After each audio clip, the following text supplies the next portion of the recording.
ਸਲਾਮ ਆਦਾਬ ਤੇ ਸਤਿ ਸ਼੍ਰੀ ਅਕਾਲ। ਤੁਸੀਂ ਜੁੜੇ ਹੋਏ ਹੋ ਪੰਜਾਬੀ ਰੇਡੀਓ ਯੂਐਸਏ ਦੇ ਨਾਲ। ਪੰਜਾਬੀ ਰੇਡੀਓ ਯੂਐਸਏ ਦੇ ਨੈਸ਼ਨਲ ਅਤੇ ਇੰਟਰਨੈਸ਼ਨਲ ਰੇਡੀਓ ਨੈਟਵਰਕਸ ਦੇ ਨਾਲ ਸਾਡੇ ਸਭ ਡਿਜੀਟਲ ਪਲੇਟਫਾਰਮਸ ਯਾਨੀ ਫੇਸਬੁੱਕ, YouTube, ਇੰਸਟਾਗ੍ਰਾਮ, ਟਿਕਟੌਕ ਤੇ ਸਭ ਵੇਖਣ ਅਤੇ ਸੁਣਨ ਵਾਲੇ ਸਭ ਸਰੋਤਿਆਂ ਨੂੰ ਅਪਡੇਟ ਪਾਕਿਸਤਾਨ 'ਚ ਜੀ ਆਇਆਂ ਨੂੰ ਆਖਦੇ ਹਾਂ। ਮੈਂ ਹਾਂ ਆਪ ਸਭ ਦੇ ਨਾਲ ਮੌਜੂਦ ਪਰਵੀਨ ਮਸੂਦ ਤੇ ਮੇਰੇ ਨਾਲ ਸਾਥ ਦੇਣ ਲਈ ਮੌਜੂਦ ਨੇ ਮਸੂਦ ਮਲਿਕ ਜੀ। ਮਸੂਦ ਜੀ ਆਇਆਂ ਨੂੰ। जी बहुत बहुत धन्यवाद ਤੁਹਾਡਾ ਪ੍ਰਵੀਨ। ਮੇਰੇ ਵੱਲੋਂ ਵੀ ਸਭ ਦਰਸ਼ਕਾਂ ਨੂੰ, ਸਭ ਸਰੋਤਿਆਂ ਨੂੰ ਦੋਵੇਂ ਹੱਥ ਜੋੜ ਕੇ ਸਲਾਮ ਆਦਾਬ ਔਰ ਸਤਿ ਸ਼੍ਰੀ ਅਕਾਲ। ਪੰਜਾਬੀ ਰੇਡੀਓ ਯੂਐਸਏ ਤੋਂ ਅਪਡੇਟ ਪਾਕਿਸਤਾਨ 'ਚ ਜੀ ਆਇਆਂ ਨੂੰ ਕਹਿੰਦੇ ਆ।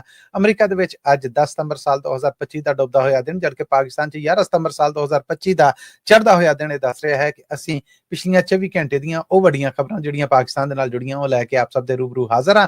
ਹਫ਼ਤੇ 'ਚ 5 ਦਿਨ ਇਹ ਖਬਰਾਂ ਤੁਹਾਡੇ ਲਈ ਪੇਸ਼ ਕੀਤੀਆਂ ਜਾਂਦੀਆਂ ਮੰਡੇ ਟੂ ਫਰਾਈਡੇ। ਇਹਨਾਂ ਖਬਰਾਂ ਨੂੰ ਸਪਾਂਸਰ ਕਰਨਾ ਹੋਏ ਤਾਂ ਸਾਡਾ ਟੈਲੀਫੋਨ ਨੰਬਰ ਹੈ 408 272 5200 4082725200।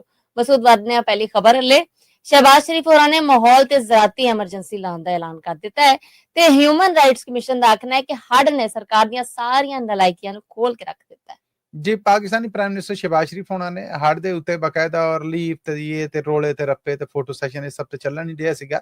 ਉਹਦੇ ਚ ਹੁਣ ਉਹਨਾਂ ਨੇ ਆਖਿਆ ਕਿ ਹੜ ਦੇ ਨਾਲ ਹੁਣ ਇੱਕ ਸੂਬਾ ਤੇ ਕੋਈ ਨਹੀਂਗਾ ਪੀੜਤ, ਹੁਣ ਤੇ KPK ਤੋਂ ਸ਼ੁਰੂ ਹੋ ਕੇ ਪੰਜਾਬ ਤੇ ਪੰਜਾਬ ਤੋਂ ਅੱਗੇ ਸਿੰਧ ਤੇ ਸੁਣਿਆ ਉਧਰ ਪੰਜਵੀਂ ਸੂਬਾ ਜਿਹੜਾ ਬਲੋਚਿਸਤਾਨ ਉੱਥੇ ਵੀ ਹੁਣ ਹੜ ਹੈ ਜਿਹੜਾ ਉਹਦੀ ਵਾਰਨਿੰਗ ਦਿੱਤੀ ਗਈ ਹੈ। ਇਹਦੇ ਤੋਂ ਬਾਅਦ ਉਹਨਾਂ ਨੇ ਮੁਲਕ ਭਰ ਦੇ ਵਿੱਚ ਇਨਵਾਇਰਨਮੈਂਟ ਔਰ ਐਗਰੀਕਲਚਰ ਐਮਰਜੈਂਸੀ ਜਿਹੜੀ ਉਹ ਲਾ ਦਿੱਤੀ ਹੈ ਔਰ ਸਾਰੀਆਂ ਜਿਹੜੀਆਂ ਸੂਬਾ ਸਰਕਾਰਾਂ ਨੇ ਉਹਨਾਂ ਨੂੰ ਕਹਿ ਦਿੱਤਾ ਹੈ ਕਿ ਉਹ ਇਸ ਬਾਰੇ ਮਨਸੂਬਾਬੰਦੀ ਕਰਕੇ ਆਪੋ ਆਪਣੀਆਂ ਰਿਪੋਰਟਾਂ ਨੇ ਜਿਹੜੀਆਂ ਉਹ ਪੇਸ਼ ਕਰਨ ਤਾਂ ਜੋ ਉਹਦੇ ਤੇ ਫੈਡਰਲ ਸਰਕਾਰ ਹੈ ਜਿਹੜੀ ਕੋਈ ਨੋਟਿਸ ਲੈ ਸਕੇ। ਲੋਕਾਂ ਨੂੰ ਤੇ ਹੁਣ ਇਹ ਉਮੀਦ ਹੈ ਕਿ ਇਸ ਐਗਰੀਕਲਚਰ ਔਰ ਇਨਵਾਇਰਨਮੈਂਟ ਐਮਰਜੈਂਸੀ ਤੋਂ ਬਾਅਦ ਹੋ ਸਕਦਾ ਹੈ ਕਿ ਉਹ ਕਿਸਾਨ ਜਿਨ੍ਹਾਂ ਦੀਆਂ ਖੜੀਆਂ ਰਕਮਿਆਂ ਦੇ ਉੱਤੇ ਫਸਲਾਂ ਨੇ ਜਿਹੜੀਆਂ ਉਹ ਤਬਾਹ ਹੋ ਗਈਆਂ, ਮਾਲ ਡੰਗਰ ਦਾ ਨੁਕਸਾਨ ਹੋਇਆ, ਉਹਨਾਂ ਨੂੰ ਕੋਈ ਰਿਲੀਫ ਹੈ ਜਿਹੜਾ ਉਹ ਲੱਭ ਸਕੇ। Human rights commission of Pakistan ਦਾ ਇਹ ਆਖਣਾ ਹੈ ਕਿ ਹੜ ਹੈ ਜਿਹੜਾ ਉਹ ਕੋਈ ਪਹਿਲੀ ਵਾਰ ਨਹੀਂ ਆਇਆ। ਕੁਦਰਤੀ ਆਫਤਾਂ ਨੇ ਜਿਹੜੀਆਂ ਪਾਕਿਸਤਾਨ ਇਹਨਾਂ ਤੋਂ ਪਹਿਲਾਂ ਵੀ ਕਹਿ ਲਵੋ ਕਿ ਨੁਕਸਾਨ ਚੁੱਕਦਾ ਰਿਹਾ ਹੈ। ਸਰਕਾਰ ਨੇ ਇਸ ਬਾਰੇ ਅੱਜ ਤੱਕ ਕੋਈ ਮਨਸੂਬਾਬੰਦੀ ਕੀਤੀ ਨਹੀਂ ਗਈ ਹੈ।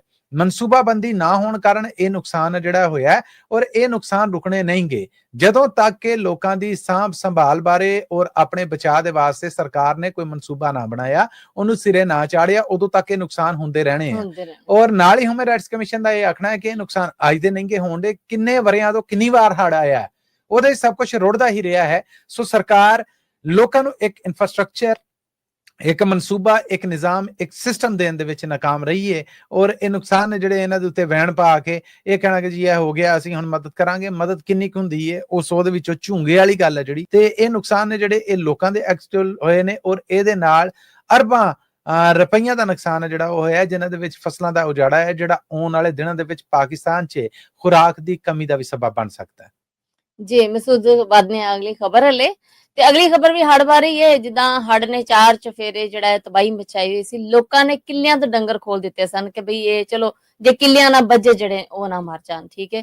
ਪਰ ਸੁਣਿਆ ਹੈ ਕਿ ਹੁਣ ਉਹ ਡੰਗਰ ਜਿਹੜੇ ਨੇ ਪੁਲਿਸ ਨੇ ਆਪਣੇ ਕਬਜ਼ੇ 'ਚ ਲੈ ਲਏ ਨੇ ਤੇ ਉਹ ਦੇ ਵੀ ਨਹੀਂ ਰਹੇ ਵਾਪਸ। ਕਿੱਡੀਆਂ ਦੁੱਖ ਭਰੀਆਂ ਉਹ ਵੀਡੀਓ ਸਨ ਜਿਨ੍ਹਾਂ 'ਚ ਲੋਕਾਂ ਨੇ ਆਪਣੇ ਕਿੱਲਿਆਂ ਦੇ ਨਾਲ ਬੱਜੇ ਡੰਗਰ ਸਿਰਫ ਇਸ ਕਰਕੇ ਖੋਲਦੇ ਕਿ 4 ਚਫੇਰੇ ਹੁਣ ਪਾਣੀ ਆਉਣ ਡਿਆ ਹੈ, ਇੱਥੇ ਬੱਜੇ ਨਾ ਮਰ ਜਾਣ। ਕਮ ਸੇ ਕਮ ਪਾਣੀ 'ਚ ਰੁੜ ਕੇ ਕਿਸੇ ਐਸੇ ਥਾਂ ਟਿਕਾਣੇ ਤੇ ਅੱਪੜ ਜਾਣਗੇ ਜਿੱਥੇ ਇਹ ਇਹਨਾਂ ਦੀ ਜਾਨ ਜਿਹੜੀ ਬਚ ਜਾਏਗੀ। ਇਹ ਇੱਕ ਦਰਦ ਦਿਲ ਵਾਲਾ ਫੈਸਲਾ ਸੀ। ਬਹੁਤ ਔਖਾ ਹੁੰਦਾ ਹੈ ਜਦੋਂ ਤੁਸੀਂ ਆਪਣੇ ਮਾਲ ਜਾਨ ਡੰਗਰ ਨੂੰ ਆਪਣੇ ਹੱਥੀ ਰੋੜ ਦਿੰਦੇ। ਬਿਲਕੁਲ। ਹੁਣ ਉਹ ਰੋੜਦੇ ਕੁਝ ਥਾਵਾਂ ਤੇ ਗਏ, ਇਹੋ ਜਿਹੀਆਂ ਵੀ ਵੀਡੀਓਜ਼ ਆਈਆਂ ਕਿ ਲੋਕਾਂ ਨੇ ਉਹਨਾਂ ਡੰਗਰਾਂ ਨੂੰ ਆਖਿਆ ਕਿ ਬਈ ਇਹ ਡੰਗਰ ਇੱਥੋਂ ਲੱਭੇ ਨੇ, ਇਹ ਜਿਹਦੇ ਹੈ ਨੇ ਇਹ ਆ ਕੇ ਫਲਾਂ ਥਾਂ ਆ, ਇਹ ਲਿਜਾ ਸਕਦੇ ਨੇ। ਸੋਹਣੀ ਗੱਲ ਹੋਈ, ਇਹ ਨਹੀਂ ਕਿ ਇਹ ਡੰਗਰ ਨੇ ਜਿਹੜੇ ਰੁੜ ਗਏ ਮਾਲੇ ਗਨੀਮਤ ਆ, ਜਿਹਨੂੰ ਲੱਭ ਗਿਆ ਬਸ ਠੀਕ ਹੈ, ਜਿਹਦੇ ਕੋਲ ਕੁਝ ਵੀ ਨਹੀਂ ਗਾ ਲੁੱਟ ਮਾਰ ਕਰ ਲਵੋ। ਨਹੀਂ, ਲੋਕਾਂ ਨੇ ਇਹ ਕੰਮ ਕੀਤਾ। ਹੁਣ ਜਿਹੜੇ ਉਹ ਡੰਗਰ ਸਨ, ਲੋਕਾਂ ਕਿੰਨਾ ਚਿਰ ਕੋਈ ਪੱਠਾ ਦੱਥਾ ਜਿਹੜਾ ਉਹ ਆਪਣਾ ਪਾਉਂਦਾ, ਉਦੋਂ ਜਦੋਂ ਲੱਭੇ ਹੀ ਨਾ ਉਹਨਾਂ ਨੇ ਉਹ ਡੰਗਰ ਨੇ ਜਿਹੜੇ ਉਹ ਥਾਣਿਆਂ 'ਚ ਫੜਾ ਦਿੱਤੇ ਕਿ ਜੀ ਇਹ ਕਿਸੇ ਦਾ ਹੈ, ਜੇ ਕੋਈ ਲੱਭਦਾ ਆ ਗਿਆ ਬਚ ਗਿਆ, ਭੁੱਖਣ ਭਾਣਾ ਕੋਈ ਡੰਗਰ ਠੀਕ ਹੈ, ਭੁੱਖ ਦੇ ਨਾਲ ਮਰਨ ਡੇ ਨੇ, ਇਹ ਹੁਣ ਅਸੀਂ ਕਿੰਨਾ ਚਿਰ ਕਰੀਏ। ਥਾਣੇ ਵਾਲਿਆਂ ਨੇ ਵੈਲਕਮ ਕੀਤਾ ਕਿ ਲਿਆਓ ਜੀ ਡੰਗਰ ਨੇ ਜਿਹੜੇ ਉਹ ਲਿਆਓ। ਉਹ ਹੁਣ ਇਜੜਾਂ ਦੇ ਇਜੜ ਨੇ ਜਿਹੜੇ ਉਹਨਾਂ ਨੇ ਉੱਥੇ ਇਕੱਠੇ ਕੀਤੇ ਨੇ। ਜਦੋਂ ਲੋਕ ਲੱਭਦੇ ਆਉਂਦੇ ਨੇ ਇਲਾਕੇ ਦੇ ਲੋਕ, ਕਹਿੰਦੇ ਨੇ ਫਲਾਂ ਥਾਣੇ 'ਚ ਚਲੇ ਜਾਓ, ਉੱਥੇ ਅਸੀਂ ਕੁਝ ਡੰਗਰ ਜਮ੍ਹਾਂ ਕਰਾਏ ਸੀਗੇ, ਉਹਨਾਂ 'ਚ ਨਾ ਹੋਵੋ। ਜਦੋਂ ਉਹ ਆਪਣੇ ਡੰਗਰ ਪਛਾਣ ਲੈਂਦੇ ਨੇ ਕਿ ਥਾਣੇ ਵਾਲੇ ਉਹਨਾਂ ਦਾ ਪੂਰਾ ਰਿਕਾਰਡ, ਸ਼ਨਾਖਤੀ ਕਾਰਡ, ਇਹ ਉਹ ਕਿੱਥੋਂ ਦੇ ਰਹਿਣ ਵਾਲੇ ਜੀ ਤਾਂ ਪਤਾ ਲੈ ਕੇ ਕਹਿੰਦੇ ਇਹਨਾਂ ਨੂੰ ਹੁਣ ਪੱਠੇ ਪਾਉਣੇ ਸ਼ੁਰੂ ਕਰ ਦਿਓ। ਉਹ ਬਈ ਸਪੁਰਦਗਾਰੀ ਤੋਂ ਸਾਡੇ ਹੁਣ ਡੰਗਰ ਨੇ, ਉਹ ਕਾਨੂੰਨੀ ਕਾਰਵਾਈ ਕਰੋ, ਸਾਡੇ ਹਵਾਲੇ ਕਰੋ। ਉਹ ਸਭ ਪੂਰੀ ਕਰ ਲੈਣੀ ਹੈ, ਡੰਗਰ ਨਹੀਂ ਦੇਣ ਦੇ। ਪੱਠਾ ਦੱਥਾ ਵੀ ਉਹਨਾਂ ਕੋਲ ਪਵਾਉਣ ਡੇ ਨੇ ਹੂੰ ਔਰ ਨਾਲ ਕਹਿ ਰਹੇ ਨੇ ਜੀ ਵੱਡੇ ਅਫਸਰ ਆਉਣਗੇ ਤੇ ਫੇਰ ਦਾਂਗੇ। ਲੋਕਾਂ ਦਾ ਇਹ ਕਹਿਣਾ ਕਿ ਇਹ ਸਿਰਫ ਔਰ ਸਿਰਫ ਆਪਣੀ ਫੋਟੋ ਲਵਾਉਣ ਲਈ, ਸਾਡੇ ਡੰਗਰ ਦੀ ਰੱਸੀ ਫੜ ਕੇ ਸਾਨੂੰ ਫੜਾਉਣ ਲਈ ਇੱਕ ਫੋਟੋ ਆ ਜਿਹੜੀ ਉਹ ਅਫਸਰਾਂ ਨੇ ਲਵਾਉਣੀ ਹੈ ਕਿ ਵੇਖੋ ਜੀ ਅਸੀਂ ਕਿੱਡਾ ਕਮਾਲ ਕੀਤਾ ਆ, ਡੰਗਰ ਸਾਡੇ ਬਿਮਾਰ ਨੇ, ਖੁਰਾਕ ਦੀ ਕਮੀ ਦਾ ਸ਼ਿਕਾਰ ਨੇ, ਅਸੀਂ ਇਹਨਾਂ ਦੀ ਕੋਈ ਸਾਂਭ ਸੰਭਾਲ ਲਈ ਕਿਤੇ ਇਹਨਾਂ ਨੂੰ ਸੌਖ ਦੇ ਪਾਸੇ ਲੈ ਕੇ ਜਾਣਾ ਚਾਹ ਰਹੇ ਹਾਂ। ਥਾਣੇ ਵਾਲੇ ਨੇ ਜਿਹੜੇ ਉਹ ਹੁਣ ਡੱਕੇ ਬੈਠੇ ਨੇ ਔਰ ਇਸ ਗੱਲ ਨੂੰ BBC ਨੇ ਰਿਪੋਰਟ ਕੀਤਾ ਕਿ ਲੋਕਾਂ ਦੇ ਨਾਲ ਇਹ ਬਦਸਲੂਕੀ ਕੀਤੀ ਜਾ ਰਹੀ ਹੈ। ਉਦੋਂ ਜਦੋਂ ਦੁੱਖ ਦੀ ਘੜੀ ਸੀਗੀ, ਸਰਕਾਰ ਨੂੰ ਮਰਮ ਬਣਨਾ ਚਾਹੀਦਾ ਸੀਗਾ ਫੱਟ ਦਾ, ਸਰਕਾਰ ਕਹਿਣ ਡਈ ਹੈ ਕਿ ਇਸ ਮੌਕੇ ਤੋਂ ਫਾਇਦਾ ਕਿੱਦਾਂ ਚੁੱਕਿਆ ਜਾ ਸਕਦਾ। ਸਿਰਫ ਸਰਕਾਰ ਹੀ ਨਹੀਂ, ਬੜੀਆਂ ਦਰਦਨਾਕ ਇੱਕ ਵੀਡੀਓ ਸਾਹਮਣੇ ਆਉਂਦੀਆਂ ਨੇ, ਕਿਸੇ ਕੋਲ ਬੇੜੀ ਹੈ ਕਿ ਉਹ ਇੱਕ ਬੇੜੀ ਦੇ ਫੇਰੇ ਦਾ 40 ਤੋਂ 50,000 ਰੁਪਇਆ ਲੈਣ ਡਿਆ ਤੇ ਕੋਈ ਬੰਦਾ ਕਹਿਣ ਡਿਆ ਸੀ ਤੂੰ ਬੇੜੀ ਦੱਸ ਕਿੰਨੇ ਦੀ ਹੈ, ਮੈਂ ਬੇੜੀ ਲੈ ਕੇ ਦਿੰਦਾ, ਲੋਕਾਂ ਨੂੰ ਮੁਫਤ ਆਣੀ ਚਾਹੀਏ ਜਿਹੜੀ ਉਹ ਕਰਨੀ ਪਏ। ਮਤਲਬ ਇਸ ਵੇਲੇ ਇਸ ਲੰਮੇ ਵੀ ਜੇ ਕਿਸੇ ਦਾ ਕੁਝ ਬਚ ਗਿਆ ਤੇ ਉਹਦੀ ਮਜਬੂਰੀ ਤੋਂ ਉਹ ਵੀ ਉਹਦੇ ਕੋਲ ਲਿਆ ਜਾ ਰਿਹਾ। ਉਦਾਂ ਹੀ ਜਿੱਦਾਂ ਗਾਜ਼ਾ ਦੇ ਵਿੱਚ ਇਸ ਵੇਲੇ ਇੱਕ ਗੰਡਾ ਔਰ ਰੋਟੀ $60 ਦੀ, $80 ਦੀ ਲੱਭਣ ਡਈ ਹੈ, ਇੱਥੇ ਵੀ ਲੋਕਾਂ ਨੇ ਕਸ਼ਤੀਆਂ ਨੇ ਜਿਹੜੀਆਂ ਉਹ ਕੀਤੀਆਂ ਕਿ ਜੀ ਇਹ ਕਸ਼ਤੀ ਹੈ ਜਿਹੜੀ ਇਹਦੇ ਵਿੱਚ ਇੰਨੇ ਬੰਦੇ ਹੋਣਗੇ, ਇੱਕ ਬੰਦਾ ਹੈ ਜਿਹੜਾ ਉਹਦਾ 40,000 ਰੁਪਇਆ ਜਿਹੜਾ ਉਹ ਲਿਆ ਜਾਏਗਾ। ਮਤਲਬ ਕਿ ਜਾਂ ਮਰ ਜਾਓ ਤੇ ਜੇ ਬਚਣਾ ਹੈ ਤੇ ਉਹ ਅਗਲੇ ਦੀ ਈਣਾ ਜਿਹੜੀ ਉਹ ਪੂਰੀ ਕਰੋ। ਰੈਸਕਿਊ ਵਰਕ ਚੱਲ ਰਿਹਾ, ਸਭ ਕੁਝ ਚੱਲ ਰਿਹਾ, ਪਰ ਕੁਝ ਮੌਕਾ ਪ੍ਰਸਤ ਬੇਜ਼ਮੀਰ ਲੋਕ ਨੇ ਨਾ ਜਿਹੜੇ ਉਹ ਭਾਵੇਂ ਥਾਣੇ 'ਚ ਬੈਠੇ ਨੇ ਤੇ ਭਾਵੇਂ ਉਹ ਇਹ ਬੇੜੀਆਂ 'ਚ ਇਹ ਹਰਕਤਾਂ ਕਰਨ ਦੇ ਨੇ, ਇਹ ਕੋਈ ਮਦਦ ਨਹੀਂ ਕਰਨ ਦੇ, ਇਹ ਮੌਕੇ ਤੋਂ ਫਾਇਦਾ ਚੁੱਕਣ ਦੇ ਜੀ। ਮसूद बाद ने अगली खबर ले ख्वाजा आसिफ दा आखना है कि अफगाना वर्गा एहसान फरामोश कोई नहीं है, ये साडे ही बच्चों के खून नाल होली खेडते पे। ਅਸਲ ਦੇ ਵਿੱਚ ਹੋਇਆ ਇਹ ਕਿ ਬੰਨੂ ਦੇ ਵਿੱਚ FC ਕੈਂਪ ਤੇ ਹਮਲਾ ਹੋਇਆ 2 ਸਤੰਬਰ ਨੂੰ।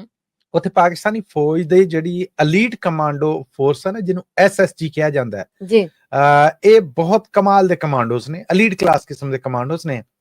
ਉਹਨਾਂ 'ਚ ਅਸੀਂ ਇੱਕ ਮੇਜਰ ਅਦਨਾਨ ਅਸਲਮ, ਉਹ ਵੀਡੀਓ ਜਿਹੜੀ ਸਾਹਮਣੇ ਆਈ ਬੜੀ ਦਰਦਨਾਕ ਆ ਕਿ ਅਤਗਰਦਾਂ ਨੇ ਜਦੋਂ ਹਮਲਾ ਕੀਤਾ, ਧਮਾਕਾ ਕੀਤਾ, ਅੱਗੇ ਆਏ ਤੇ ਇਹਨੇ ਵੇਖਿਆ ਕਿ ਇਹਦੇ ਇੱਕ ਸਾਥੀ ਨੂੰ ਗੋਲੀ ਵੱਜ ਗਈ, ਇਹ ਆਪ ਅੱਗੇ ਆਇਆ। ਅੱਛਾ, ਆਪ ਆਗੇ ਗੋਲੀ ਇਹਨੇ ਚਲਾਈ ਹੈ, ਉਹ ਅਤਗਰਦਾਂ ਚਾਰੇ ਪਾਸਿਓਂ ਇਹਦੇ ਤੇ ਫਾਇਰਿੰਗ ਕੀਤੀ ਤੇ ਇਹ ਆਪਣੇ ਉਸ ਫੱਟਰ ਕਹਿ ਲਵੋ ਕਿ ਸਾਥੀ ਜਾਂ ਕੁਲੀਗ ਦੇ ਉੱਤੇ ਲੰਮਾ ਪੈ ਗਿਆ। ਅਤਗਰ ਤੁਰਦਾ ਆਇਆ, ਉਹਨੇ ਉੱਤੋਂ ਆ ਕੇ 6 ਗੋਲੀਆਂ ਮਾਰੀਆਂ। ਉਸ ਤੋਂ ਬਾਅਦ ਨਾਲ ਦੇ ਜਿਹੜੇ ਕਮਾਂਡੋਜ਼ ਨੇ ਉਹਨਾਂ ਨੇ ਫਿਰ ਉਹਨੂੰ ਗੋਲੀ ਮਾਰ ਕੇ ਉੱਥੇ ਕਤਲ ਕੀਤਾ ਤੇ ਇਹਨੂੰ ਚੁੱਕ ਕੇ ਹਸਪਤਾਲ ਲੈ ਕੇ ਗਏ। ਔਰ ਫਿਰ ਮੌਤ ਤੋਂ ਪਹਿਲਾਂ ਦੀ ਵੀਡੀਓ ਹੈ ਜਿਹੜੀ ਉਹਦੇ 'ਚ ਉਹ ਕਹਿ ਰਿਹਾ ਕਿ ਮੇਰੇ ਉਸ ਸਾਥੀ ਦਾ ਕੀ ਹਾਲ ਆ ਜਿਹਨੂੰ ਬਚਾਉਣ ਵਾਸਤੇ ਮੈਂ ਇਹ ਗੋਲੀਆਂ ਜਿਹੜੀਆਂ ਖਾਧੀਆਂ। ਤੇ ਇਹਨਾਂ ਮਾਮਲਿਆਂ ਤੋਂ ਬਾਅਦ ਉਹਦੀ ਡੈਥ ਹੋ ਗਈ ਹਸਪਤਾਲ ਦੇ ਵਿੱਚ ਹੀ। ਇਹਦੇ ਤੇ ਫਿਰ ख्वाजा आसिफ ਹੋਣੇ ਇਸ ਮੇਜਰ ਅਦਨਾਨ ਦੇ ਘਰ ਗਏ ਔਰ ਉੱਥੋਂ ਬਾਹਰ ਆ ਕੇ ਮੀਡੀਆ ਦੇ ਨਾਲ ਗੱਲਬਾਤ ਕਰਦੇ ਉਹਨਾਂ ਨੇ ਆਖਿਆ ਕਿ ਅਤਗਰਦਾਂ ਦੇ ਇਹ ਸਾਰੇ ਕੈਂਪ ਨੇ ਜਿਹੜੇ ਇਹ ਅਫਗਾਨਿਸਤਾਨ 'ਚ ਨੇ ਔਰ ਇਹਨਾਂ ਕੈਂਪਾਂ ਨੂੰ ਪਾਕਿਸਤਾਨ 'ਚ ਆ ਕੇ ਖੂਨ ਦੀ ਹੋਲੀ ਖੇਡਣ ਵਾਲਿਆਂ ਨੂੰ ਭਾਰਤ ਸਪਾਂਸਰ ਕਰ ਰਿਹਾ ਹੈ। ਅਫਗਾਨਿਸਤਾਨ ਤੋਂ ਜਿੰਨੇ ਮਹਾਜਰ ਸਨ, ਕਈ ਦਹਾਕੜਿਆਂ ਤੱਕ ਅਸੀਂ ਉਹਨਾਂ ਨੂੰ ਪਾਕਿਸਤਾਨ 'ਚ ਪਰੌਣਚਾਰੀ ਕੀਤੀ, ਪਨਾਹ ਦਿੱਤੀ। ਇਹਸਾਨ ਦਾ ਬਦਲਾ ਇਹਸਾਨ ਹੁੰਦਾ, ਪਰ ਐਸੀ ਇਹਸਾਨ ਫਰਾਮੋਸ਼ ਕੌਮ ਮੈਂ ਦੁਨੀਆ ਤੇ ਨਹੀਂ ਵੇਖੀ ਜਿਹੜੇ ਅਫਗਾਨੀ ਨਿਕਲੇ ਨੇ ਕਿ ਉਧਰੋਂ ਆ ਕੇ ਸਾਡੇ ਹੀ ਬੱਚਿਆਂ ਦੇ ਖੂਨ ਦੇ ਨਾਲ ਹੋਲੀ ਖੇਡਣ ਦੇ ਨੇ। ਇਹ ਹੈ ਜੀ ਇਹ ਸਾਰੇ ਬਿਆਨ ਦਾ ਪਿਛੋਕੜ ਜੀ। ਮसूद बाद ने अगली खबर ले सुप्रीम कोर्ट ने नूर मुकद्दम केस ਨੂੰ ਸੁਣਵਾਈ ਲਈ ਮਨਜ਼ੂਰ ਕਰ ਲਿਆ। ਜੀ ਬਿਲਕੁਲ, ਪਾਕਿਸਤਾਨੀ ਐਮਬੈਸਡਰ ਦੀ ਧੀ ਸੀਗੀ, ਗੱਡੀ ਬੇਦਰਦੀ ਦੇ ਨਾਲ ਆਪਣੇ ਘਰ ਉਹਨੂੰ ਕਤਲ ਕੀਤਾ ਗਿਆ। ਫਿਰ ਉਹਦਾ ਸਿਰ ਜਿਹੜਾ ਗਾਲਾ ਜਿਹੜਾ ਉਹ ਵੱਢ ਕੇ 2 ਟੋਟੇ ਕਰ ਦਿੱਤਾ ਗਿਆ। ਇਮਰਾਨ ਖਾਨ ਦੀ ਸਰਕਾਰ ਨੇ ਇਸ ਮੁਕੱਦਮੇ ਨੂੰ ਖਾਸ ਤੌਰ ਤੇ ਸਪੀਡ ਦੇ ਨਾਲ ਚਲਾਇਆ। ਪਹਿਲੀ ਅਦਾਲਤ ਤੋਂ ਸਜ਼ਾ ਹੋਈ, ਉਹ ਉਤਲੀ ਅਦਾਲਤ ਤੋਂ ਸਜ਼ਾ ਹੋਈ, ਉਸ ਤੋਂ ਉਤਲੀ ਅਦਾਲਤ ਤੋਂ ਸਜ਼ਾਏ ਮੌਤ ਇਸ ਬੰਦੇ ਨੂੰ ਹੋਈ ਔਰ ਉਸ ਤੋਂ ਬਾਅਦ ਸੁਪਰੀਮ ਕੋਰਟ ਚ ਗਿਆ ਤੇ ਸੁਪਰੀਮ ਕੋਰਟ ਪਾਕਿਸਤਾਨ ਨੇ ਵੀ ਸਜ਼ਾਏ ਮੌਤ ਆ ਜਿਹੜੀ ਉਹ ਕਾਇਮ ਰੱਖੀ। ਪਰ ਹੁਣ ਇਸ ਮੁਲਜ਼ਮ ਵੱਲੋਂ ਜਿਹੜਾ ਕਿ ਜ਼ਾਹਰ ਜਾਫਰ ਹੈ ਜਿਹਨੇ ਇਸ ਕੁੜੀ ਨੂੰ ਕਤਲ ਕੀਤਾ ਸੀਗਾ, ਉਹਦੇ ਵੱਲੋਂ ਇਸ ਫੈਸਲੇ ਦੇ ਉੱਤੇ ਝਾਤੀ ਮਾਰਨ ਵਾਸਤੇ ਸੁਪਰੀਮ ਕੋਰਟ 'ਚ ਇਹਨੂੰ ਅਪੀਲ ਦਾਇਰ ਕਰ ਦਿੱਤੀ ਗਈ ਹੈ ਬੈਂਚ ਦੇ ਵਿੱਚ। ਸੁਪਰੀਮ ਕੋਰਟ ਨੇ ਪਹਿਲੇ ਜਿਹੜਾ ਫੈਸਲਾ ਦਿੱਤਾ ਉਹਦੇ 'ਚ ਇਹਦੀਆਂ ਕੁਝ ਸਜ਼ਾਵਾਂ ਮਾਫ ਵੀ ਹੋਈਆਂ ਨੇ। ਹੁਣ ਇਹ ਚਾਹ ਰਿਹਾ ਹੈ ਕਿ ਇਹਦੀਆਂ ਸਜ਼ਾਵਾਂ ਸਜ਼ਾਏ ਮੌਤ ਤੋਂ ਉਮਰ ਕੈਦ 'ਚ ਹੋ ਜਾਏ ਤੇ ਇਹ ਕਿਸੇ ਤਰ੍ਹਾਂ ਬਚ ਜਾਵੇ। ਇਹ ਹੁਣ ਮੁਕੱਦਮਾ ਹੈ ਜਿਹੜਾ ਇਹ ਲੱਗਾ ਹੈ ਜਸਟਿਸ ਇਸ਼ਤਿਆਕ ਇਬਰਾਹਿਮ ਦੀ ਸਾਹਮਣੇ। ਜਸਟਿਸ ਹਾਸ਼ਮ ਖਾਨ ਕਾਕੜ ਹੋਣੇ ਨੇ ਜਿਹੜੇ ਉਹ ਇਹਦੇ ਪ੍ਰਧਾਨ ਹੋਣਗੇ ਬੈਂਚ ਦੇ ਔਰ ਜਸਟਿਸ ਬਾਕਰ ਨਜਫੀ ਨੇ ਜਿਹੜੇ ਉਹ ਵੀ ਇਸ ਬੈਂਚ ਦਾ ਹਿੱਸਾ ਨੇ।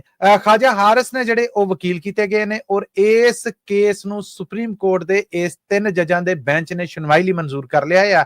ਹੁਣ ਸੁਣਵਾਈ ਤੋਂ ਬਾਅਦ ਬਹਿਸ ਮੁਬਾਹਿਸੇ ਤੋਂ ਬਾਅਦ ਅਦਾਲਤੀ ਕਾਰਵਾਈ ਤੋਂ ਬਾਅਦ ਇਸ ਮੁਲਜ਼ਮ ਨੂੰ ਕੋਈ ਰਿਲੀਫ ਲੱਭਦਾ ਹੈ ਜਾਂ ਇਹਦੀ ਸਜ਼ਾਏ ਮੌਤ ਕਾਇਮ ਹੁੰਦੀ ਹੈ ਔਰ ਕਾਇਮ ਰਹਿੰਦੀ ਹੈ ਤੇ ਫਿਰ ਪ੍ਰੈਜ਼ੀਡੈਂਟ ਆਫ ਪਾਕਿਸਤਾਨ ਕੋਲ ਅਪੀਲ ਜਾਂਦੀ ਹੈ, ਉਹ ਮਾਫ ਕਰਦੇ ਨੇ ਨਹੀਂ ਕਰਦੇ। ਜੇ ਮਾਫ ਕਰਦੇ ਨੇ ਤੇ ਫਿਰ ਤੇ ਖੁਲਾਸਾ ਹੀ ਹੋ ਗਿਆ, ਮਰਨ ਵਾਲੀ ਬੇਦਰਦੀ ਦੇ ਨਾਲ ਮਰ ਗਈ। ਜ਼ਮਾਨੇ ਦੇ ਉੱਤੇ ਫੱਟ ਨੇ ਜਿਹੜੇ ਲੋਕਾਂ ਨੂੰ ਪੀੜਤ ਅਗਰ ਹੋਏ ਤੇ ਕੋਈ ਫਰਕ ਨਹੀਂ ਪੈਂਦਾ। ਹੁਣ ਇਹ ਸੁਣਵਾਈ ਹੈ ਜਿਹੜੀ ਇਹ ਬਹੁਤ ਸਾਰੇ ਸਵਾਲ ਵੀ ਚੁੱਕ ਰਹੀ ਹੈ ਔਰ ਬਹੁਤ ਸਾਰੇ ਆਉਣ ਵਾਲੇ ਵਕਤ ਦੇ ਵਿੱਚ ਮਾਮਲੇ ਨੇ ਜਿਹੜੇ ਉਹਨਾਂ ਵੱਲ ਵੀ ਇਸ਼ਾਰੇ ਕਰ ਰਹੀ ਹੈ। ਜੀ ਮਸੂਦ, ਅਗਲੀ ਖਬਰ ਲਈ ਵਧਦੇ ਹਾਂ। ਸੁਣਨ ਚ ਆ ਰਿਹਾ ਹੈ ਕਿ ਈਰਾਨ ਚ 56 ਲੋਕ ਗ੍ਰਿਫਤਾਰ ਹੋਏ ਨੇ, ਜਿਨ੍ਹਾਂ ਚ ਕੁਝ ਪਾਕਿਸਤਾਨੀ ਵੀ ਨੇ।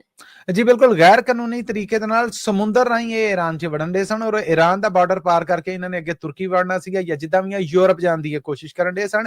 ਔਰ ਇਹ 56 ਲੋਕ ਜਿਹੜੇ ਗ੍ਰਿਫਤਾਰ ਹੋਏ ਨੇ, ਇਹਨਾਂ 'ਚ ਸਿਰਫ 2 ਮੁਲਕਾਂ ਦੇ ਲੋਕ ਨੇ, ਇੱਕ ਪਾਕਿਸਤਾਨੀ ਨੇ ਔਰ ਦੂਜੇ ਅਫਗਾਨਿਸਤਾਨੀ ਨੇ। ਪਾਕਿਸਤਾਨੀ ਨੇ ਜਿਹੜੇ 56 ਦੇ ਵਿੱਚੋਂ 45 ਪਾਕਿਸਤਾਨੀ ਨੇ ਜੀ, ਔਰ ਬਾਕੀ ਨੇ ਜਿਹੜੇ ਉਹ ਅਫਗਾਨੀ ਨੇ 11।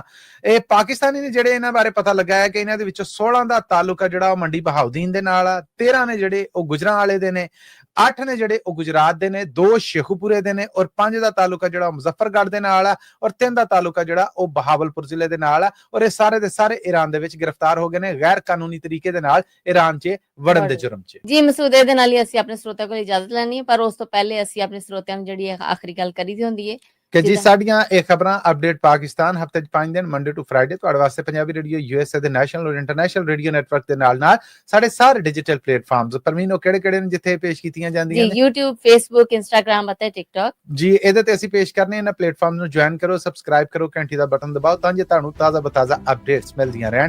ਅੱਜ 10 ਸਤੰਬਰ ਅਮਰੀਕਾ 'ਚ ਔਰ ਪਾਕਿਸਤਾਨ 'ਚ 11 ਸਤੰਬਰ 2025 ਦਾ ਇਹ ਅਪਡੇਟ ਪਾਕਿਸਤਾਨ ਇੱਥੇ ਹੀ ਮੁੱਕਦਾ ਹੈ। ਇਹਨਾਂ ਖਬਰਾਂ ਨੂੰ ਸਪਾਂਸਰ ਕਰਨਾ ਹੋਏ ਤਾਂ ਸਾਡਾ ਟੈਲੀਫੋਨ ਨੰਬਰ ਹੈ 408 272 5200 4082725200।